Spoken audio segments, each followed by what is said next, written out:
Hey folks, how you doing? Thanks for tuning in to Kid Coach Cheese Outdoors, alright? This episode, it's going to be we're going to do a quick series of fluke fishing, alright? We're going to give you some tips and tricks. Just so you guys understand, these videos are basically catered to men and women who are just beginning to fish and starting to learn to fish, alright? This series right here is going to be a quick tip on the fluke fishery, or if you're down south to some Flounder fishery. Alright, down. Tracking, that's what we're going to be talking about today. Tracking on the boat, alright? So let's take a quick peek at this. First of all, let's just start off, what exactly is a track, alright? I can't exactly show you because my machine doesn't, you know, that sounds like a broken record here, but my machine's not working, so I'm going to have to use this, alright? Alright, tracking. Whatever machine you guys have, Garmin's or whatever, you could go to the settings in your chart options and just make sure you kick on the tracking, alright? And basically what is tracking? Tracking is basically a popcorn trail of your boat, where it has been, alright? It's a past history of your boat, alright? Alright, we're going to do it this way. The boat starts up here, alright? This is the boat. And when you put the tracking in, it's basically a popcorn trail. As the wind and current take you, it's going to take you in a direction. Alright, and you wind up down here probably. Alright, basically that's what it looks like. But what you're doing is, as you're fishing here, you have your tracking on, right? And one of you people on your boat smack a fish right there, and it's a good fish, alright? One of them yells out, mark that spot. Boom, you hit man overboard, and there's man overboard right there, okay? So what does everybody do? They take the boat now, and they're going to jump on man overboard again and see if they can catch that guy's brother and sister, alright? But that's not exactly what you should be doing, alright? Can that work? Yeah. Are fluke ambush feeders? Absolutely. Take a peek at this video real quickly. You'll see how much of an ambush fisher these things are, alright?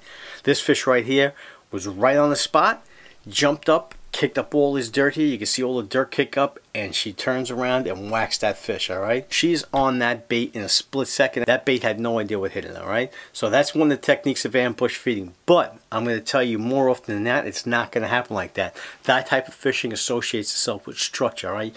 You guys are going to go fish rock piles and stuff like that with bigger fish, you know, hang in there, pick off bragals and stuff like that, bigger baits. They're going to be those ambush fish, alright? They're going to be the ones who covered in soot and dirt and down there, and when something passes one of those boulders, it's going to jump up like a pit viper and snag that bait.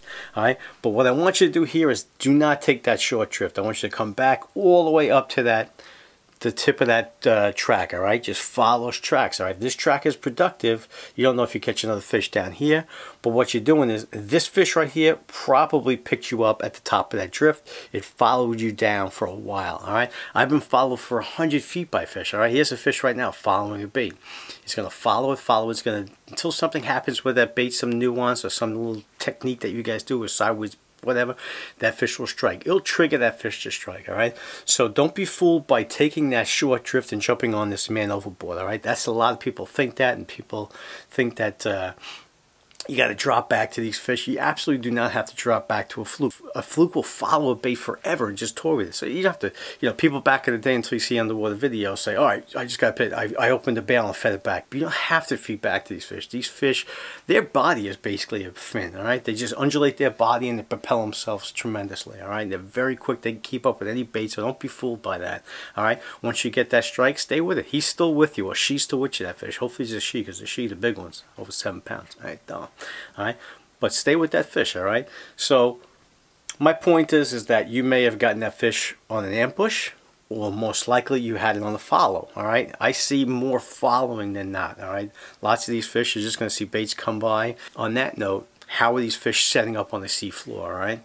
That's another thing that we want to talk about. Let me erase this right now. Alright, so now we have wind against tide, right? Remember I went through this back in a couple of videos ago, when you have two elements of nature going against each other, it basically negates drift, alright? You have current going this way, you have wind going this way, and the boat's going nowhere, alright? They're both negating each other. However, fish don't go by wind against tide. Fish go by current, alright? The water, no matter how you slice it, is going in one direction.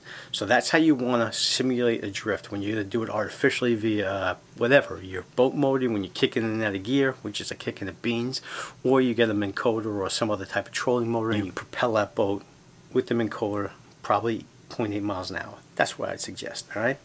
So basically you got your water is going underwater this way, its current's going this way, wind is going this way, alright? So water's going this way, wind's going this way. You want your boat artificially to go this direction, alright? Because what's happening, those fish now are set up on the sea floor looking into the current, alright? Take a peek at this fish right now, how this fish now comes around, is looking As water's coming at it, he's looking at it, and he comes up, sees the bait, and goes right after it. All right, he sees that bait, comes up, and says, "Load it."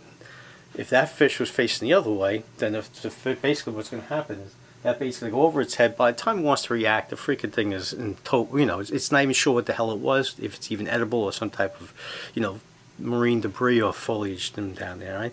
So setting up artificially is key. All right, so this basically, I'm throwing two tips in here. More importantly is the tracks and going up to the top of that track, not the MOB. But secondly, that other tip is very important, is make sure that you artificially drift the right way, so those fish are staging into the current, and you want that bait to follow exactly the same way. So you want that boat to go with the current, boat, wind, screw the wind. All right, you're gonna go the same way. You're gonna drag those baits, and those fish are gonna be set up facing this way. All right.